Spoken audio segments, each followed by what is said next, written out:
From the classic bold to the rare hit wicket, today we'll delve into the various ways a batter can be dismissed in cricket.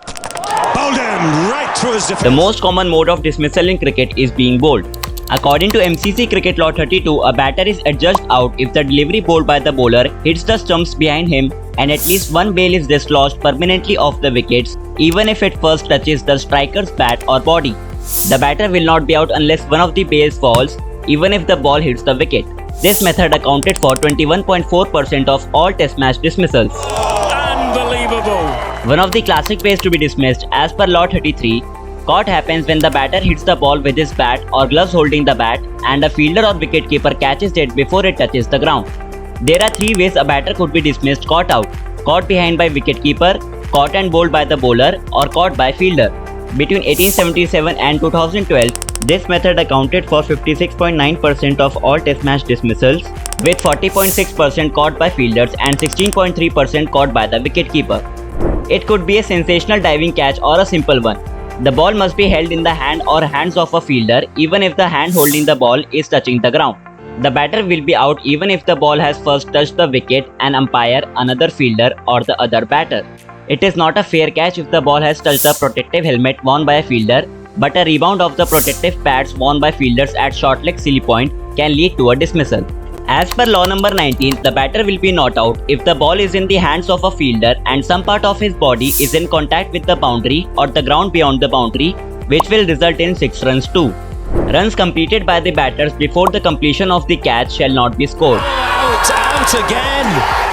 As per Law 36, a batter can be given out LBW if the ball hits his body other than the bat or gloves, and the ball was assumed to hit the stumps.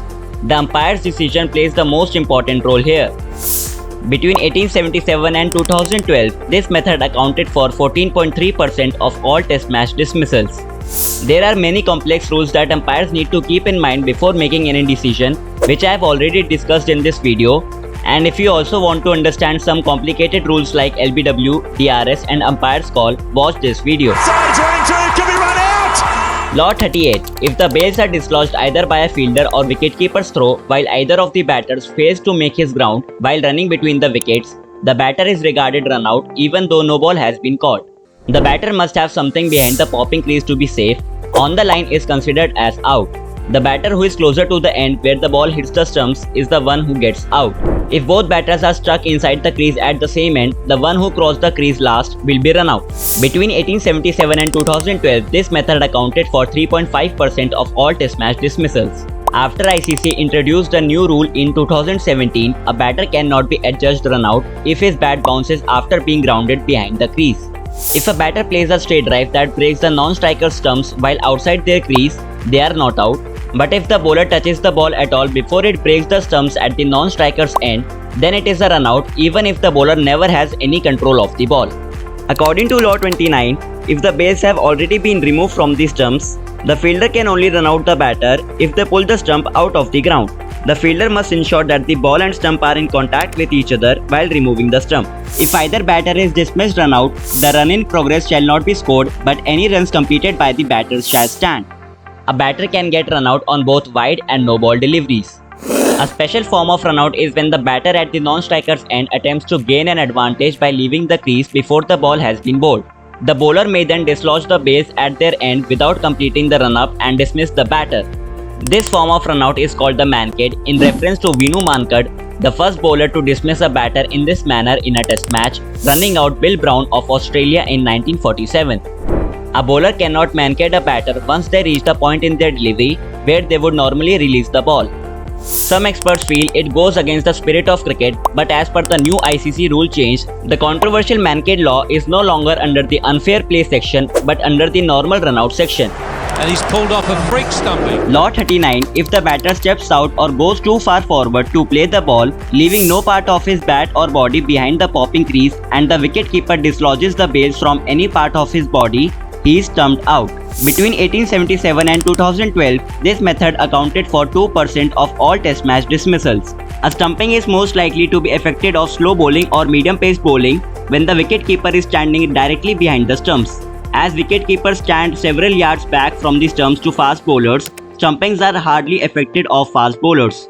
This is the only form of dismissal where the bowler can get a wicket even after bowling a wide. And he's gone. Hit wicket. It is one of the most unfortunate ways to get out. According to Law 35, if a batter dislodges the stumps with his body or bat after the bowler has entered the delivery stride and when the ball is in play while attempting to play a shot or beginning his run, he is deemed hit wicket. The batter can get hit wicket out on a wide but not on a no ball delivery.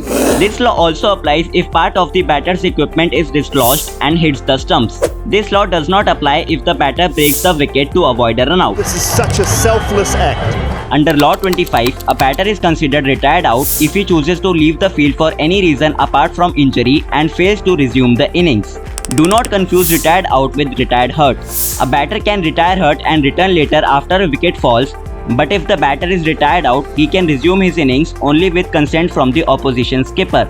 A player who retires hurt and does not return to bat by the end of the innings is considered not out for statistical purposes. Hit it twice. Incredibly unprofessional there. If a batter deliberately hits the ball twice, he is given out under the Law 34.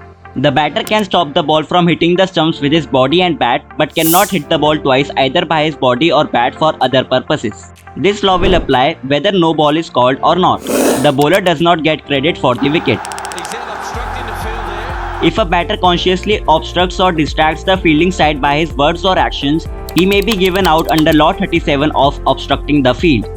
A batter shall not be out if the obstruction or distraction is accidental, or the obstruction is in order to avoid injury, or the batter makes a second or subsequent strike to guard his wicket lawfully as in Law 34.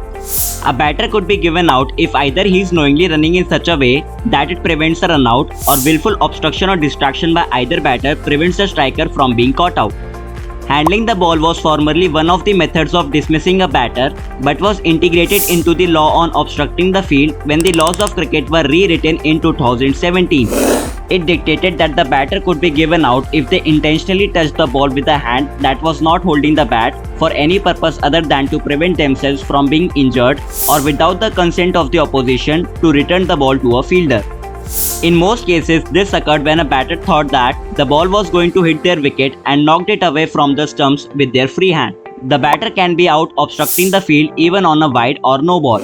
You have to be ready to face the first ball. Angelo Matthews became the first player to get timed out in international cricket during the 38th match of the ICC Cricket World Cup 2023 played between Bangladesh and Sri Lanka in New Delhi.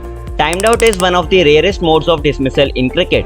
As per MCC Law number 40, after the fall of a wicket or the retirement of a batter, the incoming batter must be ready to receive the ball within 3 minutes of the dismissal or retirement. If this requirement is not met, the incoming batter will be timed out on appeal from the opposition team.